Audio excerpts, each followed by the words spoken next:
ยศและลาภหาไปมิได้แน่เว้นเสียแต่ต้นทุนบุญกุศล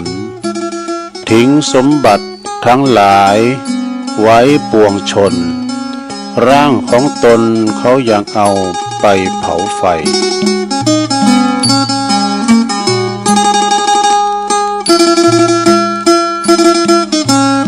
ก็ขอความนอบน้อมแด่พระรัตนตรัยอันมีพระพุทธพระธรรมพระสงฆ์เป็นสรณะตีปึงขอกราบแนบใจไหวสาถวายความเคารพมายังครูบาอาจารย์พระมหาเถรานุเถระท่านเจ้าคณะพระสังฆาธิการพระภิกษุสามเณรเจ้าจุโตนจุองค์กุวัดวาอารามพร้อมตึงสำนักติภักสงฆ์ตยแล้วก็ขอความเจริญในธรรมเจริญปอนมายังบรรดาปอออกแม่ออกศรัทธาดันสาธุชนนักศีลนักบุญหมู่เฮาเจ้าขาดทั้งหลายบ่ายแล้งมาแล้วก็มาฟังรายการสารธรรมยามบ่ายยามแลงซึ่งก็สารธรรมยามบ่ายยามแลงก็รับผิดชอบบริหารเวลาดำเนินรายการโดยต้นตัวแห่งอาตมาภาพเก่ากระผมตุลุงนันชัยวัฒนาคเสโนจัดรายการอยู่ที่บุญห้องสงฆ์ของวัดพระธาตุดอยน้อยตำบลดอยหล่ออำเภอดอยหล่อจังหวัดเชียงใหม่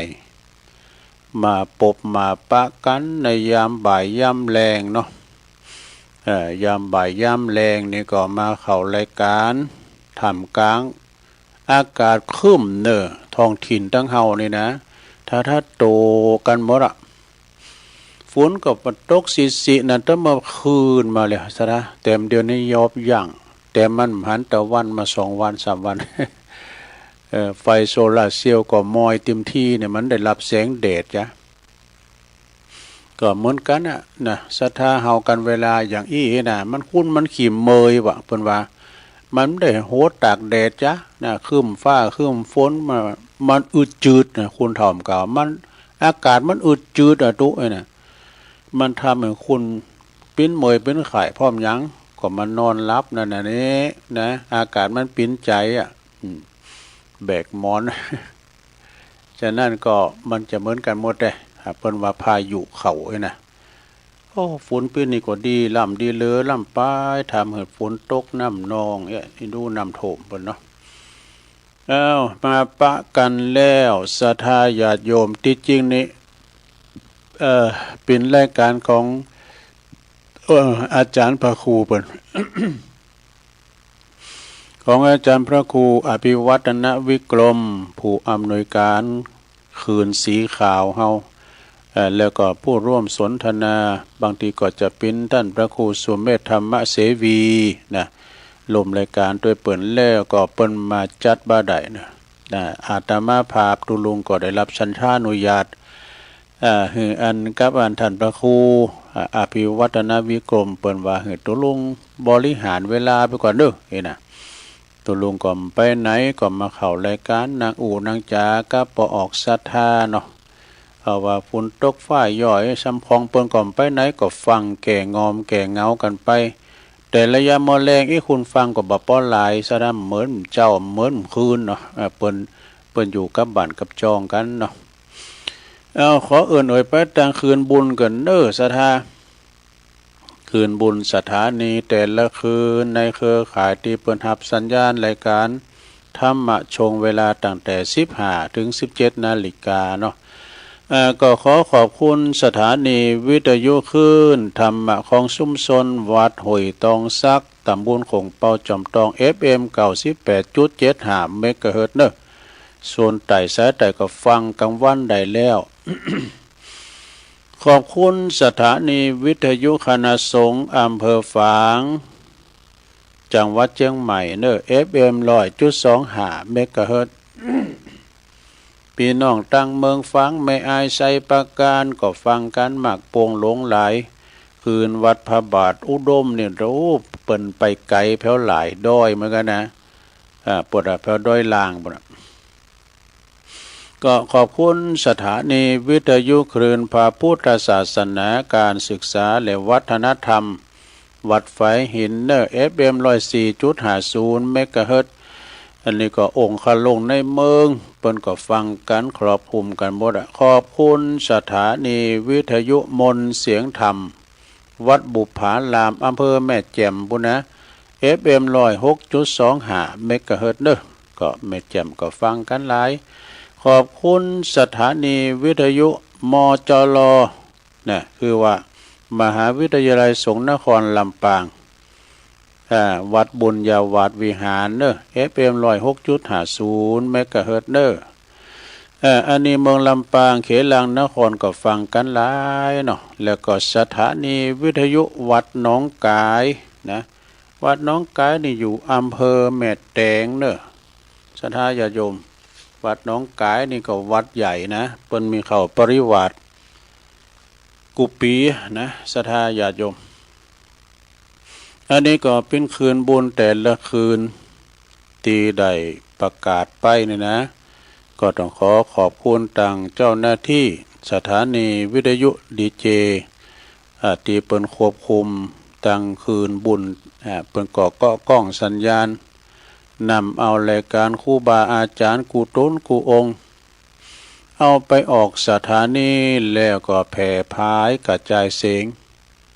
ไปสู่ตันผู้ฟังกันที่อยู่ตั้งบ้านตั้งจองเนาะตั้งหอตั้งเฮินได้ฟังกันนะสถาก็ฟังกันตามอัธยาศัยตามสะดวกสบายเนาะเพราะว่าการฟังนี่เป็นการที่ว่าฟังง่ายนะบาลีเป็นว่าสุสังละพะเตปัญญังเนี่ยฟังโดยดีก็ยอมเกิดปัญญานะฮะศรัทธาญาติโยมปัญญาเกิดจากการฟังเพราะว่าฟังแล้วก็เข้าอกเข้าใจเข้าอกเข้าใจก็เลยเอาอันนี้มาเสนอก่อนเนาะนำเสนอก่อน เอาพระศักดิ์สิทธิ์ได้ครับเนาะมาวาตอนแรงครับพระศักดิ์สิทธิ์นะศักดิ์สิทธิ์อันลอยกับใจกันบทที่หนึ่งเลยนะพระศักดิ์สิทธิ์ชีวิตเกิดมาเนี่ยเมภะตีควรลำลึกนึกถึง3ประเภทเนี่ยมีอย่างพระล่ำหนึ่งพระหลอดบ้าใจพระหลอดหลงหรือปูนพระประจำบ้านคือพระปอพระเมผู้ให้กำเนิดนี่อันนี้นะสำคัญนะและลูกเต่าเหล่าล้านเบอร์เดือนในซัมเตอร์นี่โอ้ยมันอู่กับปอกับเมนี่หมกนองแล้วเสือเท่าสมาเนี่ยตัวเจ้าเป็นเสือเลยอันนี้กรรมเก่าตัวลุงทองเนาะเนี่ยพระประจำบ้านเขาเนี่ยนะก็คือพระพ่อพระแม่ผู้ให้กำเนิดกันมี2เท่านี่นะสตาหอมได้เกิดมาลูกได้เกิดมาปิดเกี่ยวเป็นกุ้นกับพ่อแม่นั่นแล้วอันนี้เป็นพระในบ้านเขาเนอะพระประจำสามัญประจำบ้านมันจะอนันต์ปัญญา2พระประจำเมืองนี่เป็นสังก็ครูบาอาจารย์แล้วก็ผู้นำผู้ตีทรงธรรมผู้นำผู้ทรงธรรมนะศรัทธาอันนี้พระประจำเมืองพอมาหารว่าครูบาอาจารย์บางตุนบางองค์นี่นะป้าละมีเปิ้นแก่กะเนาะไปอยู่ตามเขาตามดอยเนี่ยคุณยังปัดปั่นกันไปไหวไปสาศรัทธาเพราะว่าป้าละมีของเปิ้นเนาะผู้ทรงธรรม3พระประจำจิตคือสังคือพระศาสนานี่ที่เฮากราบเฮาไหว้สักการะบูชาเนี่ยนะพระ3ประเภทนี้ต้องลำลึกนึกถึงเนืองๆเด้อ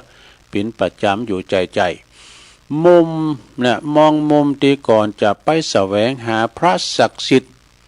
ต่างนอกต่างปางอย่าคิดไปไกลอย่าคิดไปไกลตัวมองไกล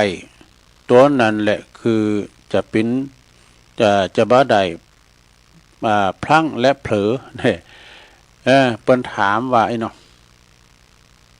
เปิ้นถามเขาว่าลูกเอ้ยเนี่ยถามว่าลมหายใจ อันนี้ก็ไผเสกหือมานี่ลมหายใจไหนไผเสกหือมาอวัยวะแขนขาเสื้อผ้าอาหารการศึกษาดีๆไผเสกหือพระใดๆหลวงพ่อดีๆก็เสกหือบ่ได้หรอกพระติเสกใดก็คือพระปอพระเมแต่กันเนาะพระปอพระเมนะนี่แหละคือพระศักดิ์สิทธิ์นะพระศักดิ์สิทธิ์ควรลำลึกนึกถึงเมื่อสร้างตาหือมาดูสร้างหูหือมาฟังสร้างปากหือมากินสร้างตีนสร้างมือหือมาไว้ทำการทำงานเสกนะแล้วเสกสตังหือใจดูเสกการศึกษาดีๆหือใดมีพยาปัญญาสร้างลมหายใจหือเกิดเป็นคุณเนี่ยดูไผจะเปิ้ลืมบุญคุณพ่อแม่ยังควรแต่ไผที่ลืมคุณลืมบุญของพ่อแม่เนี่ยยังควรค่าแก่การเป็นคนอยู่ลือแน่เนี่ยนะพ่อแม่หือชีวิตศาสนาหือความสุขทางจิตใจอย่าลืมนี่อันนี้นะโอ้ขอทานเนื้อสัทธาพ่อแม่เฮาเนี่ยเป็นพระในบ้านปนเสกหือมาหมดบางทีนี่ก็ลูกก็อักตันอยู่นะโหบุญโหกุลจึงเคยมีนะลูกคลั่งยาไล่ฆ่าพ่อแม่นะมีนะเพิ่นจังข่าวเหมือนกันนะสัทธาเนาะเนี่ยโอ้มันโหบุญโหกุล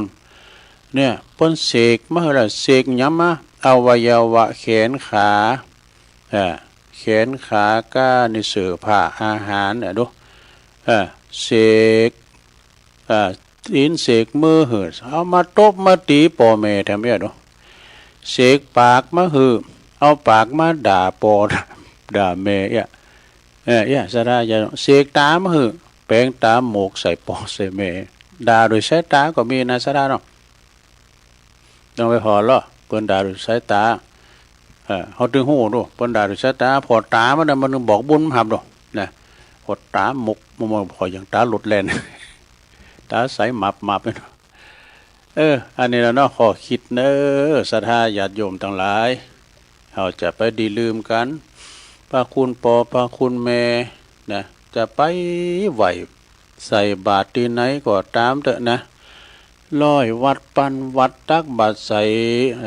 ตักบาตรมันเต่าตักบาตรตักข้าวใส่ปอกับแม่เนี่ยนะศรัทธาพ่อแม่นี่แหละที่เป็นคู่คุณแลของลูกนะพระปอพระแม่คู่คุณแลก็คือสอนห้องปอสอนห้องแม่ ก็เดี๋ยวจะเมตเตพระคุณแม่ทำกรรมเนาะตอนนี้ไปตุลุงจะนำเสนออย่างตุจะเอานำเสนอเกี่ยวกับยาชะลอความแก่ยาชะลอความแก่มี10 เม็ดด้วยกันยันอสมผลส่งมานะเป็นเชื่อใดก็ลองฟังพอนะศรัทธาเนาะในก็วันนี้ศรัทธาญาโยมก็จะเอาเรื่องคติธรรมนะกรรมบักเก่ามามาจามันเป็นกรรมหยังกรรมบักเก่าอย่างว่าเฮาไปละเศษไม้ไว้นี่มันจะเป็นไฟนี่แล้วละหนีละสินไว้จะเกิดเจ้าขอนจะป่อนนักนี่ละพยาธิไว้เกิดว่ามันจะหักษานานหายเนาะอันนี้เป็นนั่นกรรมบักเก่าจะเล่าให้ศรัทธาได้ฟังเป็นกรรมบักเก่าเล่าไว้ศรัทธาญาติโยมทั้งหลายใน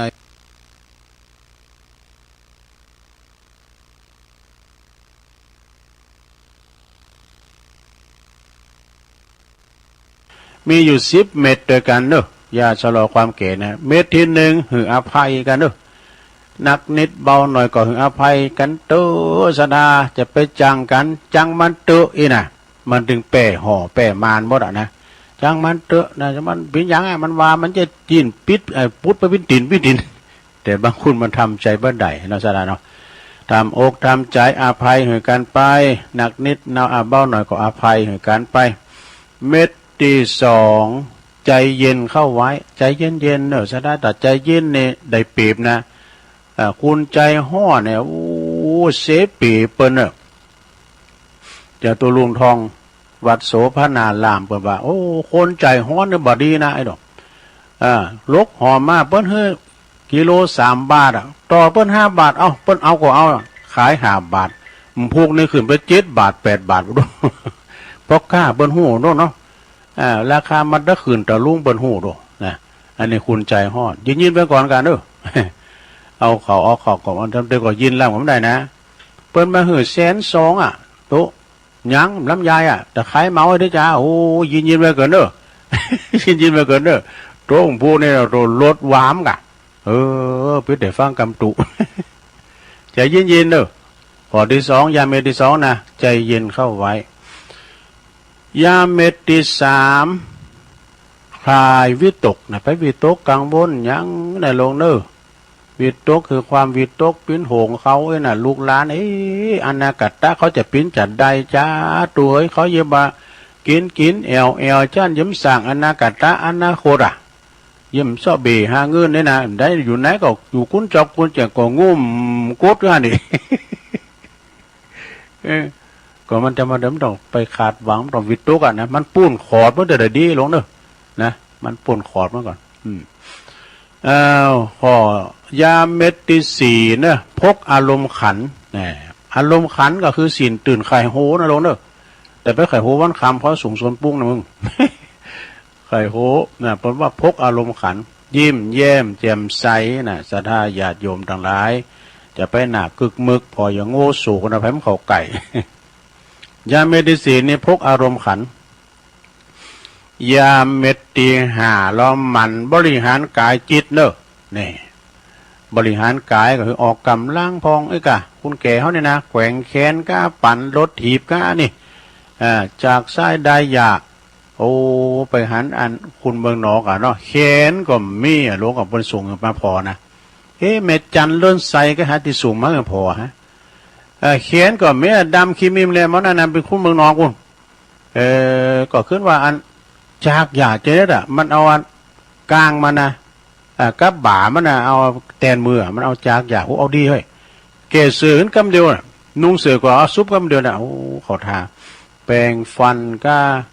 สวยหนาก็ในใจสมมติเอาตีนกีบนะโอ้อันนี้ก็เปิดก็สู่ชีวิตเนอะลงเนอะสู่ชีวิตแต่คุณเฮามนุษย์เนาะสะท่ามันก็กำไปบุญมันเปิ้นดอยตั้งหนึ่งก็เด่นตั้งหนึ่งเนาะเปิ้นก็ขึ้นจอยเหลือตัวเองได้มีความขยันขันแข็งแข็งแรงขนาดมีมือมีแขนเอากลางกับบ่าน่ะเอาหบคอการคอแล้วก็เอาจากยาเนาะพกอารมณ์ขันบริหารกายจิตนะจิตใจเขาก็บริหารนะลงเด้อต่อไปยาเม็ดที่6นะสาธาทันคิดทันสมัยเนี่ยคือทันสมัยบ่เด้อไปเกิดเป็นนั้นดึกดำบรรพ์ลำไปหลงกึดเต้นสมัยก็เปิ่นพองนะแล้วก็เม็ดที่7เนอะหูจักตัวเองหูจักตัวเองนะเขาเดี๋ยวกินเหล้าเขาว่ากันนะหิวจักหาก็เนี่ยนะขนาดโต๊ะเก่าไม่ยังหูจักมันอันนี้มันใช่หาเลยยาเม็ดที่7นี่ก็คือหูจักตัวเองนะลงนะจะไปถ่ายเยอะถ่ายยานนะความถ่ายเยอะถ่ายยานของคนเนี่ยมันใครได้นะลงความถ่ายเยอะถ่ายยานมีมาตัวหนึ่งเราตัวลุงทองเราว่ามันไปหันเดินก็ดูว่างามแต่เดินในมันปิ่งใสว่ายามขึ้นก็แจงมดแจงมดอาจารย์พระครูบรรลายมาเนอะอาจารย์พระครูอภิวัตนะอภิวัตนาวิกรมมีอย่างเนาะแล้วก็สะดาลุงก็ปิดเพลงแล้วนะมาตอนนั้นมาหันเดินงามว่าโอ้ขอข้าวไข่ตายไปเกิดปีนเดินแต่เนอตายไปเกิดปีนเดินปีนเดินก็ส่องแจงได้มดตึงทะเลตึงยังตึงบันยังก็มดปรากฏว่าเดินนี่เวลาเมฆมาบังเนี่ยก็คือว่าอับแสงมันได้พูดได้โผล่ไว้หน้ากันเมฆฝ่ามาบังเขาตายไปเมฆพินฝ่าตายพินฝ่าก็บดบังได้มดบังพระอาทิตย์บังพระจันทร์อับแสงได้แต่เมฆขึ้นก้านลุ่มแล้วล่ะ ลุมปัดไปทางใดก็หมดอะนะการลุมเกิดมาเป็นลุมก็คือมาการจุ้มปลูก ลุมปัดในบทโอ้ไม่ฮักลักกูดแต่มันการจุ้มปลูกอะจุ้มปลูกในปัดตอนได้เนี่ยมันถึงเฟิ่นไหวขึ้นมาการควายทั้งวัน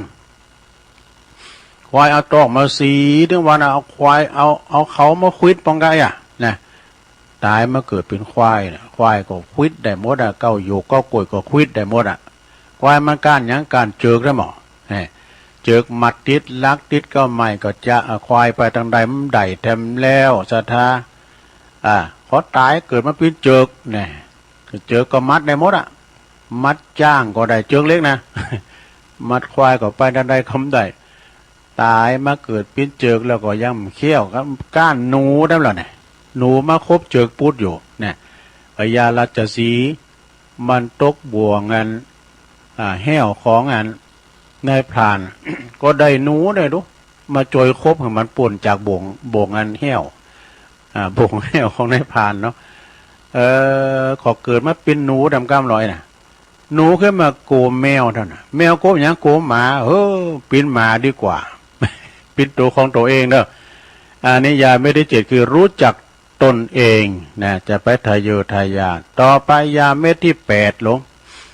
เข้าใจคนอื่นเนี่ยเอาใจเปิ่นมาใส่ใจโตเด้อเปิ่นสอบอย่างใดเขาก็สอบอย่างอ้าเนาะ เอาใจเปิ่นมาใส่ใจตนแล้วก็ยาเม็ดที่9ยาฝ่าฝืนความจริงเนี่ย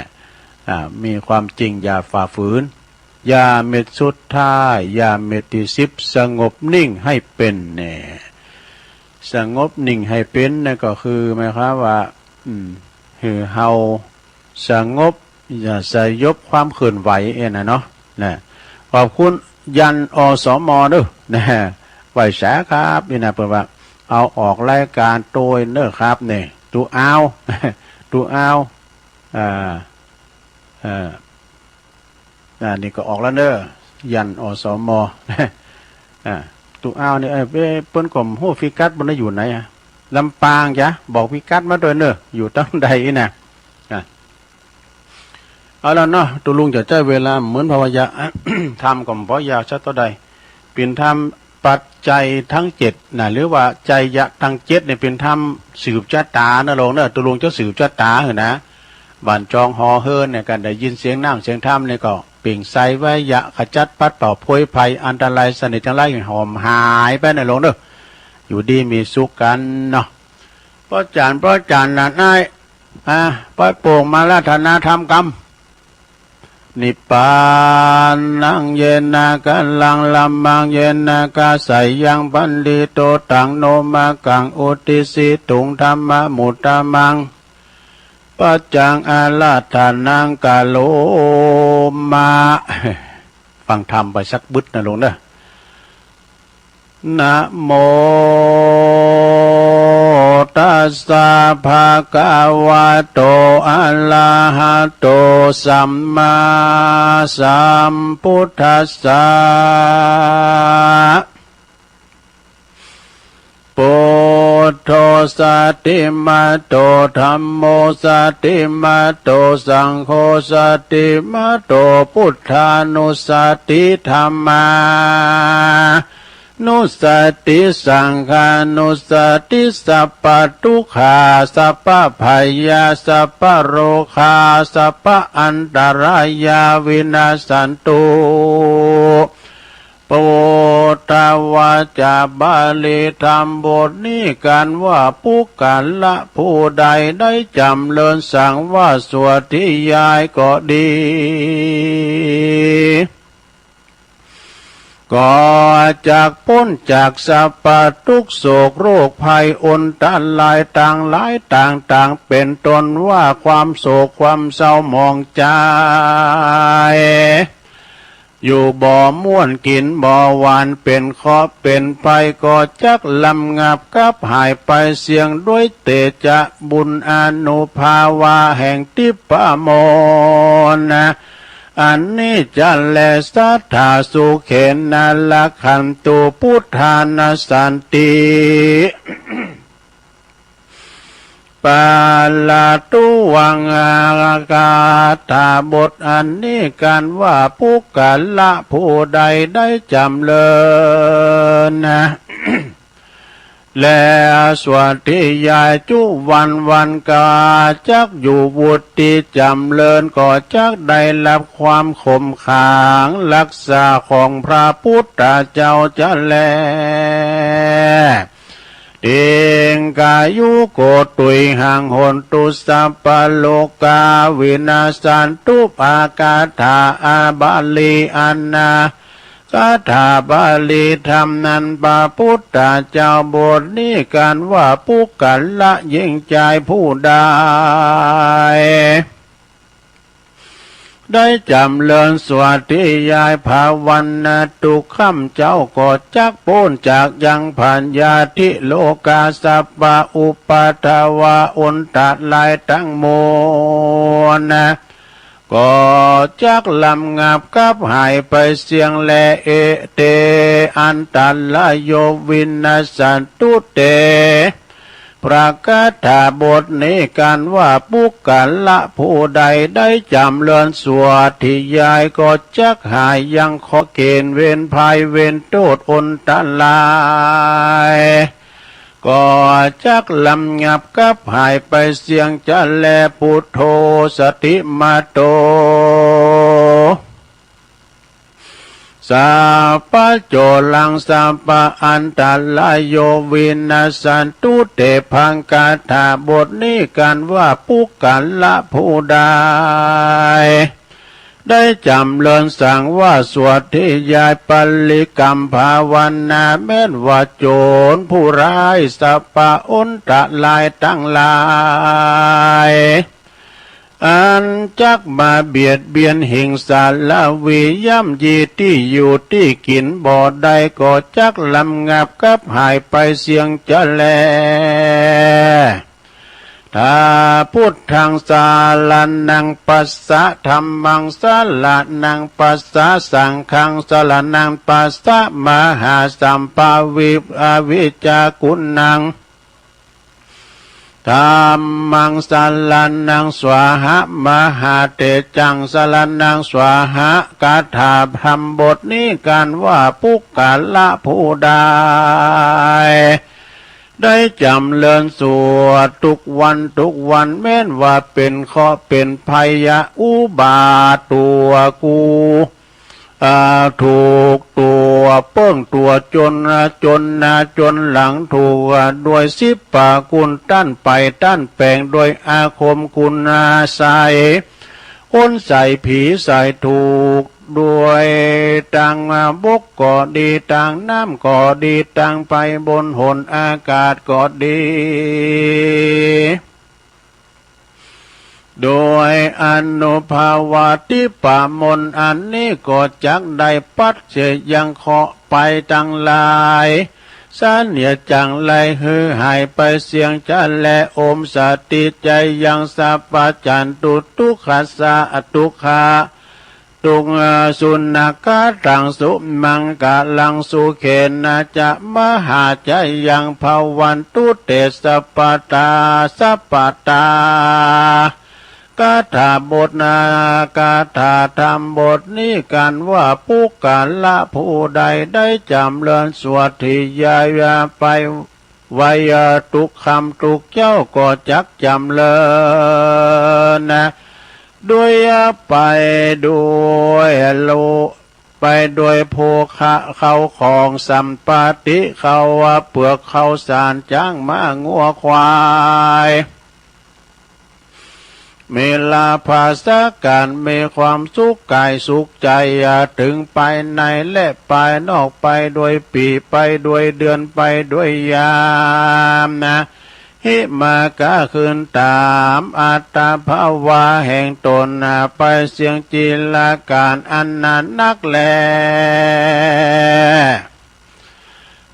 จายาสัพพสัตตุสวาหะอาหันตะเลมาลับพังภากิยะยะตวาสาปุณณจันนุโลจยสิทธิกัมมังธรรมสวหายาท ทุกขปาตาจานิทุกขปยาปาตาจานิปยาโสกปาตาจานิโสกา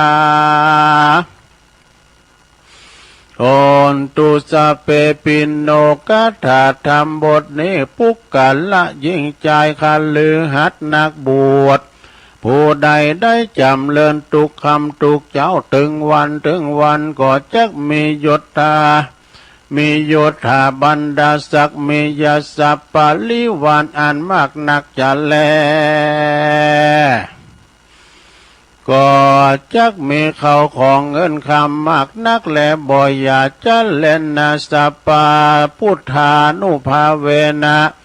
พุทธาเตเจสปะธรรมานุภาเวนะธรรมเตเจสปะสังฆานุภาเวนะสังฆเตเจด้วยเตจะอนุภาวาปาติตาไหลลัตันนาผ่านแผ่วแห่งพระแก้วเจ้าทั้งสามประการผู้กันละผู้ใดอย่างเชื่อเลื่อมใสเขาลบคบยำว่ากราบไหวนบน้อมสักกันละปูจาตุกค่ำตุกเจ้าบ่ฮือขาดก็จักติดตามคมมาขังรักษาอย่างปุกกะละผู้นั้นบ่ฮือตกถอยจ้าแม้นว่าไปก้าไปขายขึ้นลายล่องต้องไตเหนือต้องไตเตียวเหนือก็จับเป็นอุดมสมอ้างก็จักปันอุดมสมมาไฟอ่างจูเยื่องจูปาการจะแลบ่เต่าแต่นั้นแม้นว่าอยู่บ่วุฒิจำเลินบ่สวสาดีหิบ่มากะบ่คืนอายุจัตตาหิบ่มากะบ่คืนจัตตาอายุปีอายุเดือนอายุวันจัตตาขาดเลี้ยงงัวก็มาตายเลี้ยงควายก็บ่แพ้บ่กืนมีโรคภัยไข้เจ็บมาเบียดเบียนอยู่บ่ขาดอยู่ก็บ่มีความสุขกันถูกโตตันตกรรมปลูกฝักแตงปลูกฝักแฟงแต่งเตาทำไล่ใส่นาก็บ่มีลูกบ่มีหน่อยบ่มีผลก็เหตุจาตาเฮามันพูดมันขาดมักมีพยาธิมาเบียดเบียนเข้ามาขาดละวีอยู่ก็บ่ขาดดังอานรีบปูจาเอาธรรมอันมีที่ว่าใจยาตังจิตมาติเตสนาแล้วปูจาโดยอาภาลนาตานาวาตุนานาต่างๆใดอาราธนาเจ้าพีกุตุนมีสินใสสะอาดมาติเตสนาธรรมอันชื่อว่ามหาใจยาตังจิตก็เตี้ยงว่าจากพ้นจากสัพพพยาตั้งมวลแลอนตาลายต่างหลายต่างมวลก็จักอยู่โดยวุติสวสาดีมีอายุมันยืนยาวต่อเต้าเท่ายาวจีวังบ่อยาจะเล่นนาแม้นว่าปุกกะละผู้ใดเอาธรรมใจยาตังจิตนี้ไปเตสนาสังกาหะบานจองเกหาสาทานห่อเฮือนก็เตี้ยงว่าจักเป็นสิริมังกาละแก่เจ้าห่อเจ้าเฮือนที่อยู่อติมิติกาอายุมันยืนยาวดังกล่าวมานี้บ่อยาจะและนานิติตังเขยาอันเก่ายังธรรมเทศนาอันชื่อว่าใจยาตังเจตก็บางโกมสมเร็จสาเด็จแล้วเท่านี้ก่อนแลสาธุสาธุสาธุจบลงไปสัทธาธรรมกล่อมใจยะตังเจ็ดนี่เป็นธรรมอันธรรมเป็นสืบจัตตาก็ได้เนาะสังฆะปาปึกาอยู่นะ ก็ได้หมดเนาะศรัทธาแล้วก็ปินธรรมทำก่อมตีหลวงตามูลวัดหนองเจริญเปิ้นถวายมาแต่หึงแต่เมื่อหนอนะก็เอามาเทศนาศรัทธาญาติโยมทั้งหลายให้ได้ฟังกันนะเป็นมรดกธรรมปืนเมือง ถึงแม้นว่าตัวลุงจะเตดคุกคักไปพองก่อนพิญาต่างอกต่างใจเนาะ เอาปอนทำไม่เกินเนาะศรัทธาต่างหลายเตดนำเตดทำไปแล้วก็หาปอนกันตึงลงตึงหลายเนอสัปปิติโยวิวาจันตุสัพพะโลโกวินาศตุมาเตภวัตวันตะลายโยสุขีติคายุโกภวะอาภิวาตานาสีลิสานิจังวุธาปัจจายโนจัตตาโลธรรมาวทันติอายุวันโนสุขังปะลังเอาแล้ว ปันป้อนไปปิ้นตีเรียบร้อยศรัทธานะการฟังนำฟังธรรมฟังเทศน์ประเดี๋ยวมันสมัยใหม่เด้ เทคโนโลยีเนี่ยมันกันสมัยมันก่อนจินพอเหมาะพอหมอนเนาะเนี่ยจะฟังธรรมก็ต้องไปวัดปุ่นกลางสากาอีน่ะไปฟังพระเนนเทศน้อยเปิ้นเทศน้ำเทศธรรมเปิ้นก็ไปฟังกันวัดป่าวันศีลกลางวาสาเข้าวาสา ไปเดี๋ยวนี้เฮาอยู่บ้านอยู่จ้องก็ได้ฟังเฮาไม่ได้ฟังเปิ้นเทศสดก็ฟังเปิ้นเทศแห้งไปให้ลูกหลานเปิดYouTube ก็ร้อยนะมันแต่ฟังตูเจ้าไทยตูเจ้าเมืองมันถึงมีหมดแหละมันวิวัฒนาการสมัยใหม่เจริญมานะทำมาได้ก็หัวหมดนะสระเอาละตอนนี้ไปตุลุงเอานี่มาว่าทำกรรมหนึ่งเกินเป็นกรรมบากเก่ามงคลชีวิตนะนี่ของอาจารย์ปอครูเก้าปอครูเงาฮอนเนอร์ปอครูศรีนวลแก้วสุขพระพุทธบาทตากผ้าแด่นำดิบน้อยอันนี้ก็เป็นกรรมบากเก่านะสะท่าที่เคยเล่าไปแล้วนะที่เอาปอครูมาว่าอย่านอนตื่นสาย อันนี้นะก็คือไปลุกลากำยอมว่าไปลุกลาให้ตื่นสายแต่ว่ากำเมืองก็ตื่นขวายเนาะอย่านอนตื่นสายอย่านายทำกินเยอะมาทำมาหากินเนี่ยเขาก็จะไป จะไปอย่านายอย่าอายนะอย่าอายทำกินบางคนเปิ้นเก็บขยะทำมากาขายศรัทธาญาติโยมเก็บขยะเนี่ยเพื่อว่าถือว่าเป็นของเดียวว่ามันต่ำล้ำไปนะแต่ก็เป็นงานที่สุดจริตใครๆก็ว่าเปิ้นเก็บกวาดให้เรียบร้อยนะเปิ้นเก็บกวาดให้เรียบร้อยตุลุงไปนอนที่ไหนเนี่ยไปช่วยงานลูกมาเมื่อเจ้าเนี่ยก็ด้อยหล่อพระธาตุด้อยหล่อนี่ก็3 โมง 4 โมงเจ้าเปิ้นมาแล้วก็ว่าไผมาเก็บของเก่าโว้ยลำเลยน่ะเป็นว่าเปิ้นมาเก็บของเก่าอย่าอายทำกินอย่าหมิ่นเงินน้อยนะสตังค์เฮามีน้อยก็ก้อยใจนะอย่าใจเกินตัวมีน้อยถ้ามีน้อยใจน้อยกันมีหนักเป็นมีนักกว่าใจนักสตังค์100 บาทในตุลุงเคยว่ามันเหมือนกันบางคนในฟาดอันหยังฟาดกาแฟแก้วเดียวน่ะ100 บางคนสตังค์100นี่กินถึงลูกถึงเมนะบางคน100นี่กินถึง3 ขาบเนี่ยมันเหมือนกันในการจ่ายใจนี่นะพร้อมก็กินจ่ายเก็บงามไว้หาเนาะเก็บงามไว้หานะ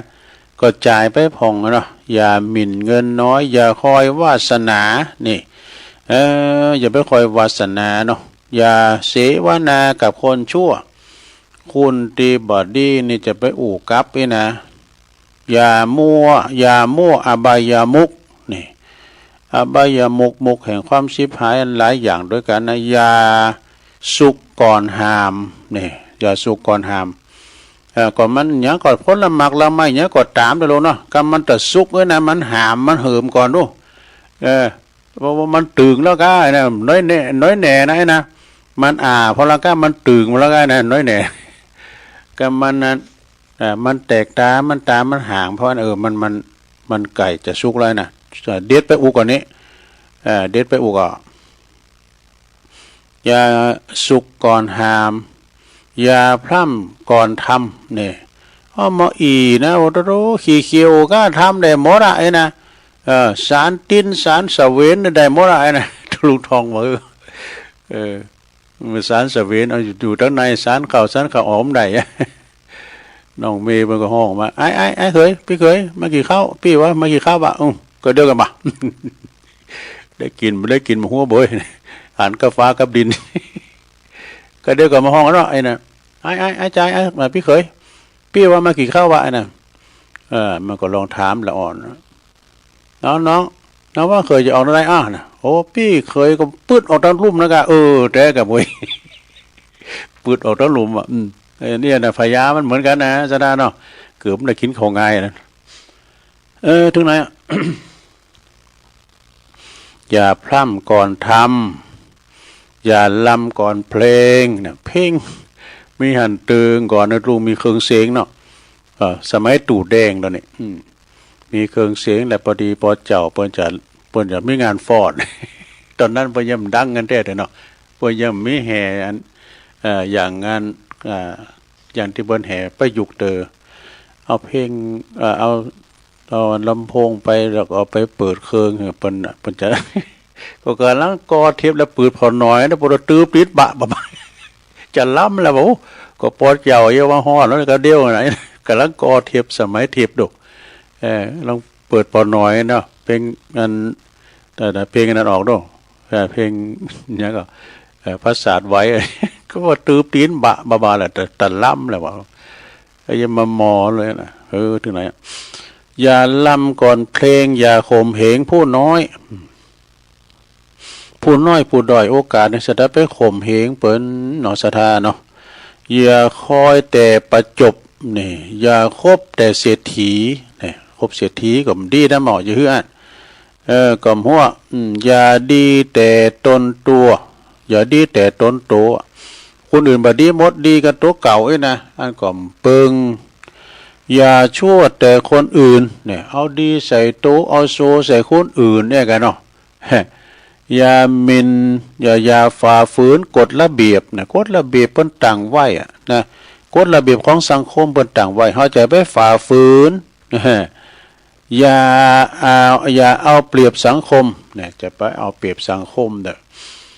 สังคมนี่ก็คือคุณหลงคุณหลายสังคมคือคุณหมู่มากนะ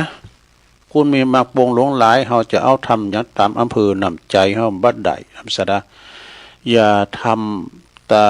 ำเอาใจตัวเก่าว่าอย่าชื่นชมคนผิดเนี่ยไปชื่นชมคนผิดเนี่ยไปดีสถานเนาะนะพี่บาทได้ค้อน ไปป่อไปยอมาสัมหายสถานจะไปป่อไปยออย่าไปชื่นชมคนผิดนะอย่าคิดเอาแต่ได้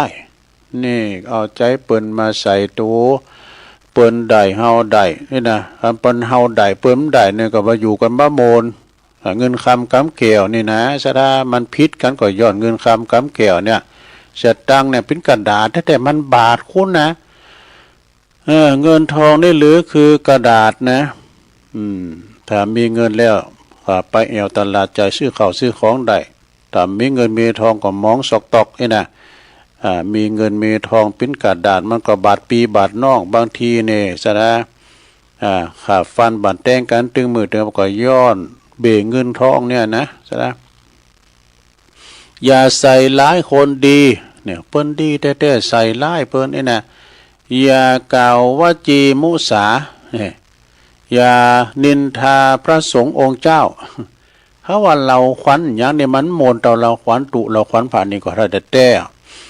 เราขวัญตุผ่าเนี่ยนะมันโมนจะคือโมนต้นนั้นปิ้นอย่างอันต้นนี้ปิ้นอย่างนะอันนี้ก็คือโลกธรรมนินทากาเลเหมือนเทน้ำไม่ชอกช้ำเหมือนเอามีดมากรีดหินแม้แต่พระปฏิมายังราคินเหตุฉะนั้นคนเดินดินอย่างเฮาเนี่ยโดนคนเหล่าขวัญนินทาเนี่ยมันโดนหมดบ่ว่าเป็นไผก็ตามเนี่ยบ่ว่าจะเป็นปอหลงก็ดีกำนั่นก็ดีตุเจ้าหลงก็ดีเขาถึงเราหมดนะคนไม่ถูกนินทาไม่มีในโลกนัตถิโลเกอนินทิโตยาสุขจนลืมตัว อย่าเกรงกลัวงานหนักนะงานหนักไม่เคยฆ่าคนอย่าพิทักษ์คนพาลอย่าลืมตนเมื่อมั่งมีอย่าพิทักษ์มาพาลชนอย่าลืมตนเมื่อมั่งมีเนี่ยคุณหาเมื่อมั่งมีสีสุขแล้วจะไปลืม บางคนตุกไหลเขียนใจหามิหาเหมาะกินไปเกิดว่าบุญมาวาสนาส่งเกิดถูกรางวัลเนี่ยคืนมาเนาะเป็นคุณมังมีลำรวยลืมกรรมเก่าละอันนี้ว่าสุขแล้วอย่าลืมตุกนะจบลงไปซะแล้วมีแถมบทหนึ่งนี่อันนี้ก่อนเน็ตมากันเรื่องของปอคูนะอันใดเดือดร้อนเขาสบายเรานั้นอย่าทำนี่พุทธดำรัสเด้ออันใดมันเดือดร้อนคนอื่นแล้วมันสบายเฮาเนี่ยอย่าไปทำนี่อันใดตีเดือดร้อนเฮา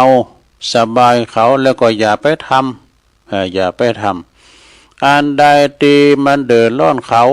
เดือดร้อนเฮาก็อย่าทำอันใดเดือดร้อน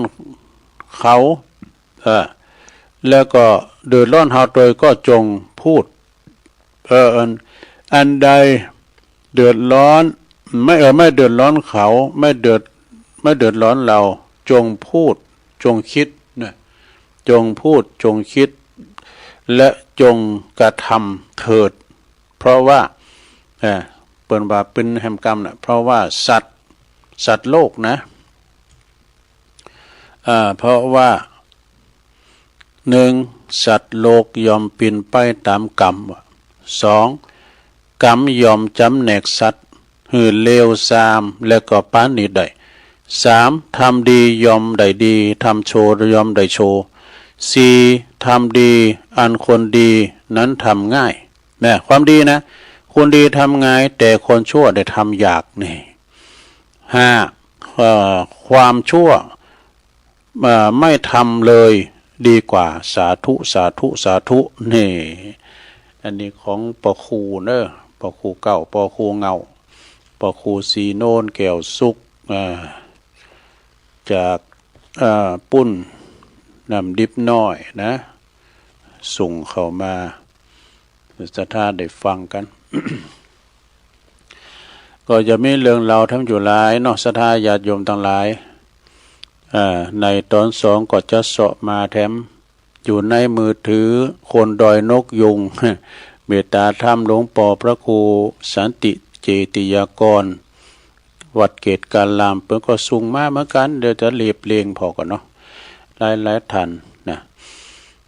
เอาละนะทรงนี้ตุลงก่อนนั่งมึนหลับไปก็เจ็บหลังเจ็บเอวแท้เหมาะนะพุทธแปะหลังบุญนะเดี๋ยวตุลงใจหยอบอย่างกินน้ำกินน้องแล้วมาอู่กันต่อในชั่วโมงที่สองเนาะสถาเนาะ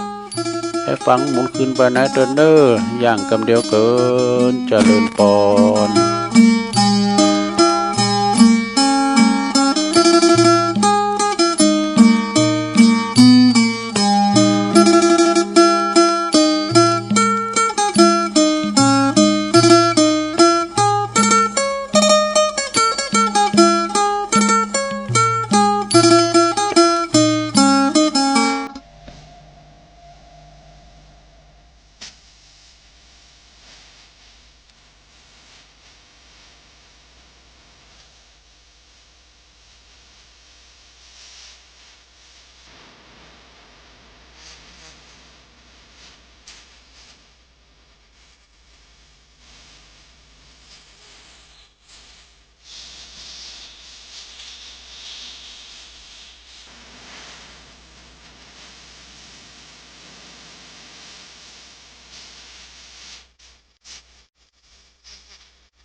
เอาแล้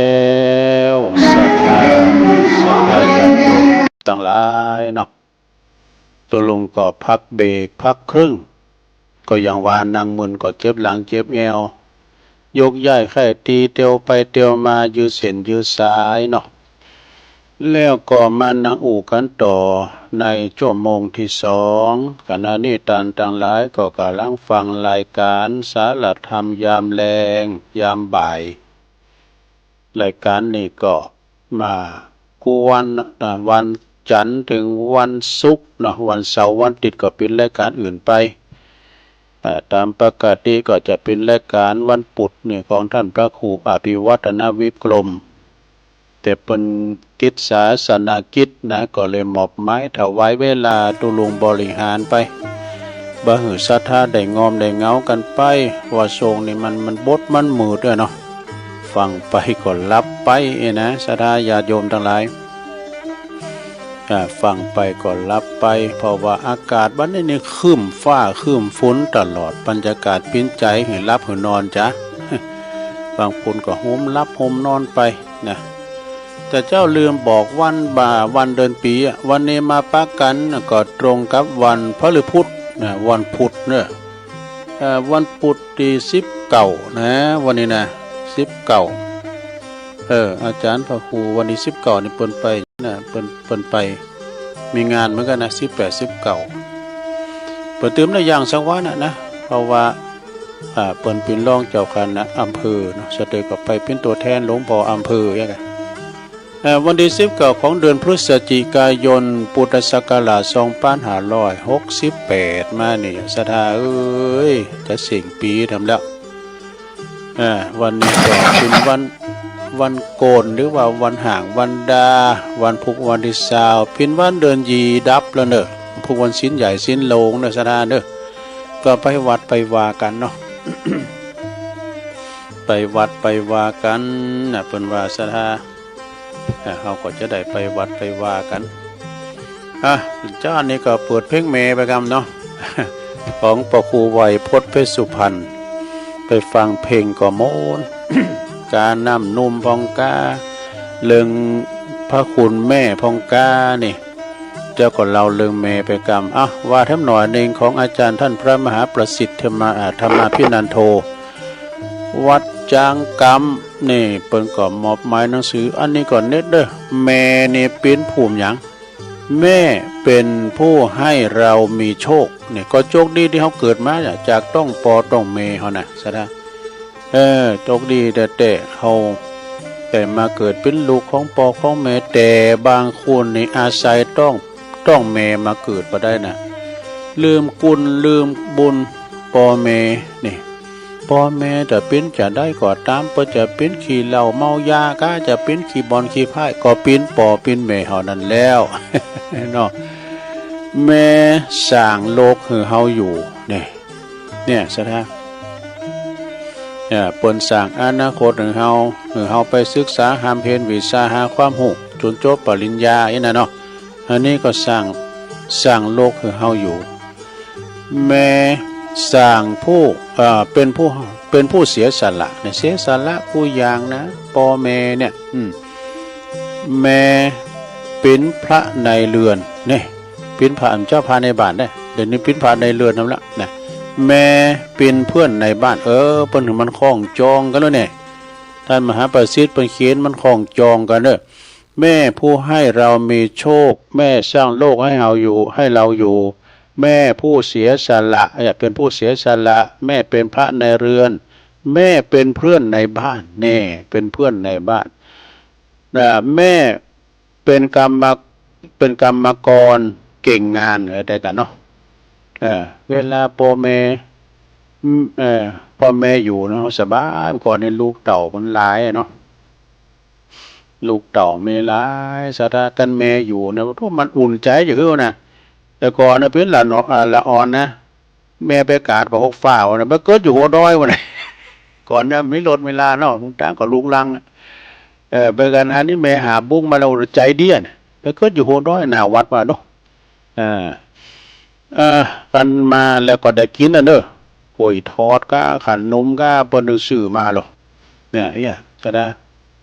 กันแม่มอยู่พร้อมอยู่ลูกหลานก็ฮีกาทะเลาะวิวาทกันเนอะกันแม่อยู่เนี่ยระงับหมดแม่นิ่มใจมาดีนะเปิดว่ากำผ้าปอนี่อย่างแขวนกำผ้าแม่นี่ตีนแขวนตอนหล่อนไอ้วันๆน่ะจะเต้มหมดเลยแม่เป็นกรรมกรเก่งงานเนี่ยแม่เป็นแม่ครัวเก่งอาหารเนี่ยทำอาหารการกินไหนแม่ทำตำน้ำพริกตาแดงก็ลำนะมันก่อนนี่ปนตำมันเปิ้นจะมีขายเป็นกับอย่างนี้นะก็เอาห่าหอมเอามาใส่นะแม่เป็นแม่ครัวเก่งอาหารแม่เป็นศาลสถิตยุติธรรมแต่กันเนาะเวลา ลูกหลานลูกเต่าคนพิษกันเนี่ยนะเพิ่มเข้าฝ่ายได้นะสู้เขายังหักกันแป้งกันการออกต้องเดียวกันมาเนี่ยเบิร์นสั่งสอนด้วยแม่นะระงับเหตุมดแล้วก็แม่เป็นศาลเจ้าฟังความทุกข์นะฟังความทุกข์ก็คือลูกเต่าพิ้นจะได้ไอ้นะแม่ก็จะฟังกรรมสารเก่าตุกนี่แหละแม่เป็นผู้บันดาลสุขทุกกรณีนี่และสุดท้ายแม่เป็นสตรีที่ดีที่สุดในโลกดอกเนี่ยสดาเลี้ยงเต้ามาแล้วเลี้ยงเจ้ามาแล้วเต้าเดี๋ยวก็ก่อนนะรุ่งวาคำกรลืมไปละอันนี้ลำบทหนึ่งนะสดา14 อย่างที่ควรค่าที่ควรทำกับแม่14 อย่างนี้ไม่อย่าล้ำเลยนี่สดาเพื่อว่าหนึ่งอย่าชวนแม่กินข้าวในวันที่แม่ต้องเคาะโลงแน่จะไปหาแม่ก็ยังงานการทำงานไม่เวลามีเวลาแล้วไม่เงินเสาะหาหาเงินมีตึงเวลามีตึงเงินมาให้แม่มีแล้วเคาะโลงกบแม่เอ้ยกินข้าวโว้ยอย่าให้แม่กินข้าวในเวลาต้องเคาะโลงนี่2อย่าให้แม่รอจนแม่สิ้นใจก็ทามึงนักกำนานมึงอย่ามาให้แม่ทำเดียวมาหาแม่มีละสิ้นใจไปเสียแล้ว3อย่าซื้อของในวันแม่ไม่มีโอกาสได้ใช้นะโอ้แม่ก่อนนี้แม่นี่เคยได้สินตีนจกคำเลยข้ามเอ้ยนะข้ามหมอบ้านเกิน มันแปลงอยู่นะแม่สินรุมหายใจไปแล้วซื้อมาไว้แม่เอ้ยเนี่ยสินที่แม่ขาได้ซื้อที่แม่ขาได้มีแล้วแม่มีโอกาสได้ใส่ไปให้แล้วนะนุ่งไปสวรรค์บ่เนอะก็มีโอกาสได้ใส่ไปแล้วนะเปิดขาได้ยังจะมาเป็นเกี่ยวเป็นคู่นะเดียวได้ดุมๆนะเอาเปิดเนอะนะจะไปขี่จิจะไปขี่ขางปืนเข้ามาเราจะเฮือกอย่าซื้อของแม่ในวันที่แม่ไม่มีโอกาสได้ใช้นะข้อที่4อย่าบอกรักแม่ในวันที่แม่ไม่ได้ยินแล้วนะแม่ปล่อยหางแม่นะแม่ไม่ได้ยินมือแล้วมันมีความหมายไงเนาะแม่หู้แล้วแม่มือเขาหุมหมดแล้วหายใจสอดบอด5ข้อที่5อย่าไปจับมือแม่ในวันที่แม่ไม่รู้สึกตัวเสียแล้วเนี่ยแม่เองก็ได้เนาะสดาไปจับมือแม่ก็มือแม่นี่กัดจีดเนี่ยพอจะถอดจีดแล้วนี่จะเป็นอยู่ที่กินได้สู้ยังไหมก่อนเนี่ยมันพระครูสุเมธก็ให้เราฟังนะมันมีแม่นั้นเป็นมีลูกหลายแล้วก็เป็นไปปีนห้างปีนเมกันอยู่ต่างบ้านต่างจ้องเหลือก็ไอ้ขี้เหล่ามันได้ไม่มันเป็นเบาเท่าก็พอแม่เฝ้าแม่ยอดที่ดูลูกปุ๊กนอนแม่เจ็บไข้ได้พยาธิเรามันก็ก็ดีกินเนาะเราก็ดีกินแม่ก็ดีเฝ้า เราก็ดีกินเนี่ยจนว่าแม่ตายคำอ้อมกอดมือไอ้ขี้เหล่านะโอ้โหลูกต่อที่มังมีสิสุกมาหายฮอนบ้อนตัวกว่าลูกนั้นเปิดหูเปิดหันเนาะสู่ความต้องมาให้เพื่อขี้เหล่าให้คนเดียวบ่อยเราก็ได้กินแม่ก็ได้เฝ้านะกันจำไปอยู่ได้กินได้เขาอย่างมากเนาะเปิ่นไปแล้วมาหายฮอนวอนตุกข้อที่6ศรัทธาอย่าใส่ใจแม่ในวันที่แม่ไม่อาจรับรู้แล้วเนี่ยอย่าไปใส่ใจเนี่ยย้ำว่าเปิ้นอยู่ได้กินได้เขียวเต็มปากสู้ย้ำซื้อมาเปิ้นกินเนี่ย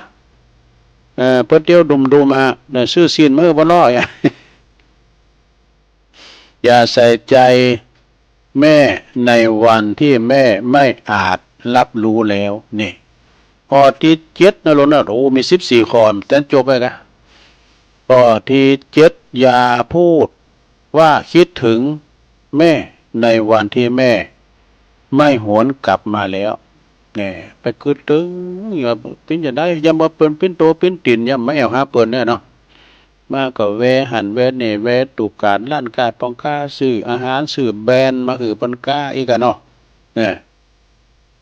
เออ ซื้อมาเปิ้นมาฝากเปิ้นอีกอะ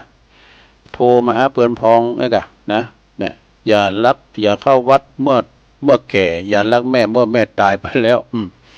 ข้อที่แปดอย่าให้ในวันที่แม่ยืน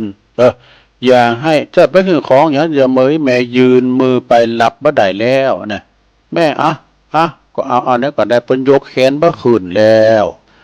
อย่าเปิ้นยกแขนขึ้นอยู่สู้อยู่หมอมา9อย่าไปเยี่ยมเยือนในวันที่แม่ไม่รู้แล้วเนี่ยพูดแล้วอันนี้แม่จำก็ได้เหรอแม่เปิ้นบ่ฮือบ่แล้วตามือตาลายหมดแล้วเนาะข้อที่10เด้อโยมเด้ออย่ารอให้เงินแม่ในวันที่แม่ใช้อะไรใช้ซื้ออะไรไม่ได้แล้วนะมีเงินเนี่ยสดาแม่เปิ้นมาโหแม่มือเขาหุ่มหมดแล้วนี่นะหายใจต่อได้แล้วบ่ซื้อหยังอันไผก็ฮือได้กะปั้นแล้วก็ฮือได้ก็เดี๋ยวก็เปิ้นออกแอกเพิ่นถอดจิตแล้วก็เอาปีกไม้นี่ มาเด้อเนาะเวลาเปิ้นอยู่ดีกินได้เปิ้นใจได้ซื้อได้ยังบ่ฮือเปิ้นนี่น่ะคิดไว้นะหลวงเด้อคิดไว้อย่ารอให้เงินแม่ในวันที่แม่ใช้เงินไม่ได้แล้วข้อที่11นะหลวงเด้ออย่ากอดแม่ในวันที่แม่ไร้ร่างไปแล้วคืออย่าเมื่อพี่ตายแม่เปิ้นปิ้นแก้วเป็นคุ้นอยู่เนาะเปิ้นมักหยังเปิ้นมักตำเต้าของกินบักเก่าตุ่มพักแวนนี่นะจอพักปังแล้วก็โคพัม เปิ้นมักนะก็เปิ้นเอาไปต้านเบิ่งกันเนาะเอาไปต้านเปิ้นข้อที่12เหลือทั้ง3ข้อลงเลยข้อที่12อย่าให้เวลาในวันที่แม่ไม่มีเวลาเหลือแล้วนี่แม่มีเวลาแล้วแม่จะไปทางหน้าแล้วแม่จะไปสวรรค์ได้นะเพื่อไปสวรรค์เนี่ยมาเข้ามาลุงเจ้านายลุงก็เจ้านายเนาะลุงก็ปอหมดปอหมอลุงคำฝันบัดเดียวนี่นะอีแม่เนี่ยอยู่บนสวรรค์เจ็ดพี่เนอมีหมดอีแม่ไข่อย่างนี้ก็กึดก็ดึกอิ่มติบเลยนะแล้วแม่งอมเนี่ยเดี๋ยวนะไข่สู้เขาต้านนีดมาเลย คือแต่เอานีดไปนีดตองก็เดี๋ยวเนี่ยละมิดเอานีดไปนีดตองว่ะข้อที่13อย่าขอโทษแม่ในวันที่สายเกินไปแล้วนะไปสู่มาหยังเปิ้นตายไปแล้วข้อ14สุดท้ายไปเลยหลงอย่าตอบแทนพระคุณเฉพาะในวันแม่จากโลกนี้ไปแล้วนี่บ่มีสิ่งใดไม่มีสิ่งใดที่อาจจะศักดิ์สิทธิ์ที่ล้ำค่ามากไปกว่าบารมีแม่เด้อศรัทธาเด้อใครมีแม่ก็รักษาแม่ดีๆมันบำรุงรักษาเป็นพระในบ้านเวลาเปิ้นตายไปแล้วน่ะห่อข้าว100ห่อพระหนอไปซอบเตอะมันถึงเหมือนแม่เฮาสักคนนะไหวผมสนิทแล้วเลยนะเนาะโดพอแม่อยู่2แม่หยังแม่บางเกิดเก่าแล้วแม่แล้วหยังแม่โขงอันนี้ก็นักแกแล้วเนาะศรัทธาเจ้าตุลุงก็ใส่พิษไปหน่อยขอโทษนะเดี๋ยวตุลุงก็จะเอาอันนี้มาวานกรรมกันนะอย่าละเศษนี่อย่าละเศษไฟปีนเชื่อใดลองฟังพอนะอย่าเป็นหลักไหวเดี๋ยวแปลว่าตุลุงปิดเพลงเหรอไปก่อนเนอะเสียหายได้หลายแสนเลยเนี่ยดูมาถึงสอยเวียงพิงไปแล้วดูขอโทษลืมปิดเพลงเหรอไผก็ป้อมโทรมา ขอโทษด้วยลืมปิดเพลงไปศรัทธาฟังต่อฟังหยังอย่าอันละเศษไฟวันเจ้ามันจบว่าเฮาจะไปประมาทเอาไว้หันก่อนนี่นะเหมือนเฮาละหนีไว้เผื่อหู้คิงขี่ดอกมันหนักจ้ะเนาะขี่ดอกมันจะหนักไปละเศษไฟไว้นะก็ทำมือปินฟืนเป็นไฟใหม่ขึ้นมาเนาะก็ลองฟังกันบ่เน้อว่าจะไปละเศษไฟปลาใหม่ละเศษไฟในปลาใหม่นะถ้าละไข่เนาะเศษไข่ในปลาตายเนอะเจ็บปินยินอุ่นก็ไปเซ็กร่างกายเนาะละเศษนี่จังหลายเมื่อซอย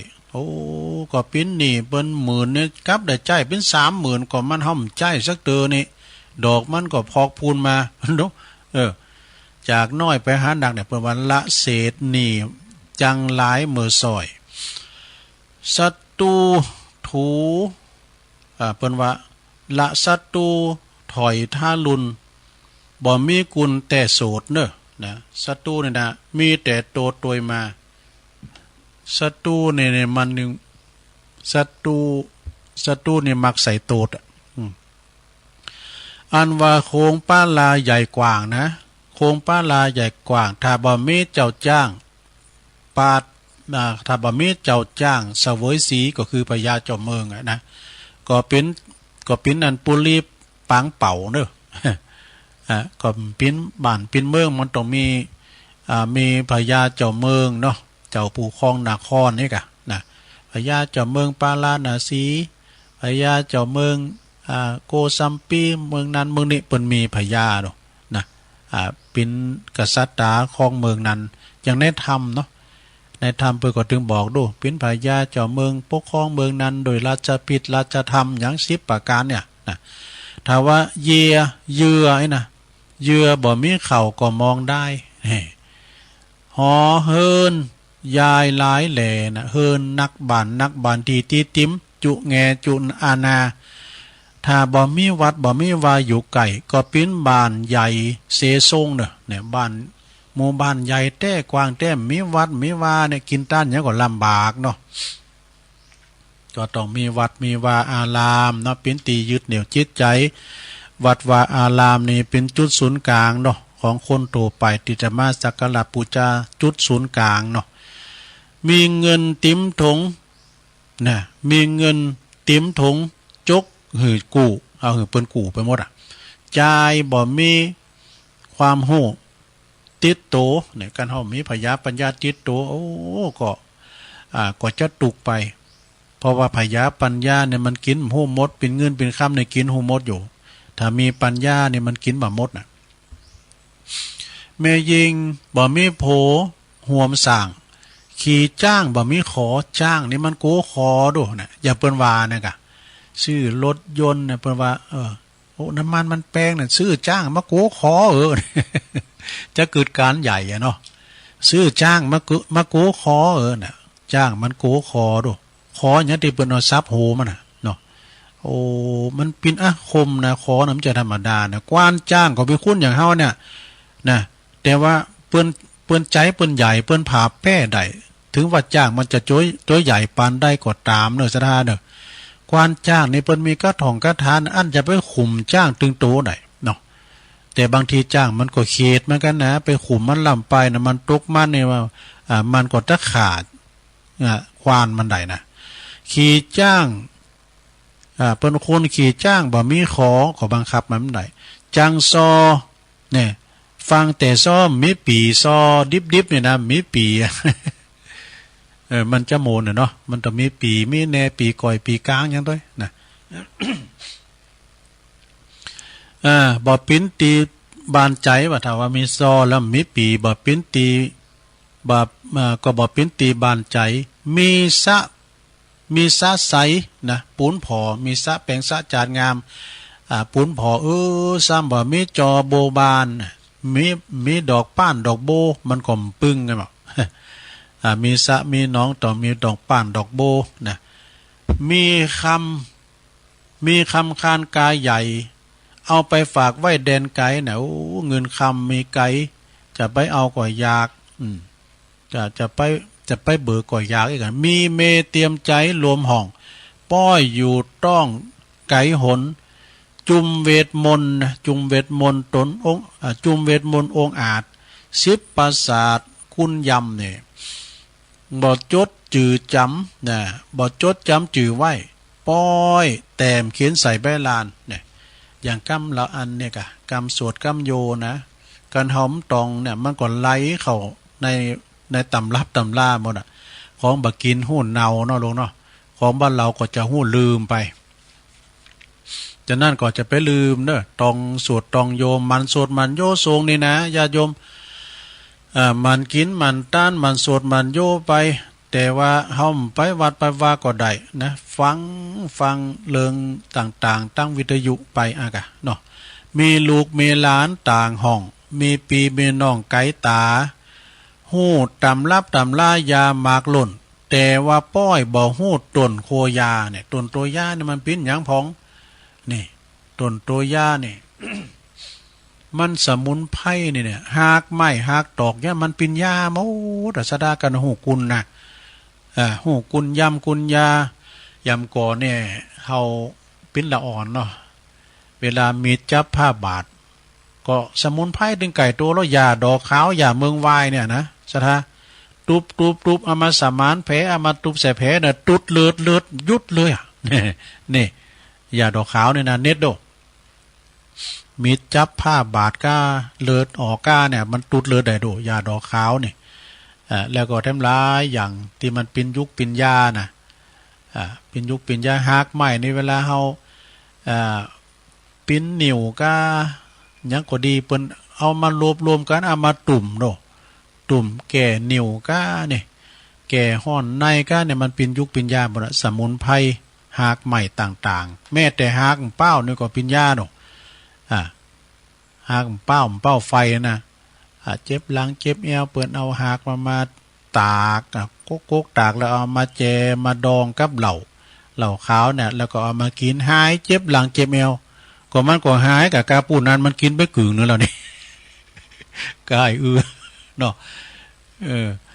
แล้วก็ของนั่นนะนี่ใส่นโยมเด้อตานว่าไหวก็ซูนโยเนี่ยกันว่าเฮาบ่ป้อยเอามาใจนะซูนโยเป็นตุโขเสียเปล่าแม่นแต่เราความจริงนะ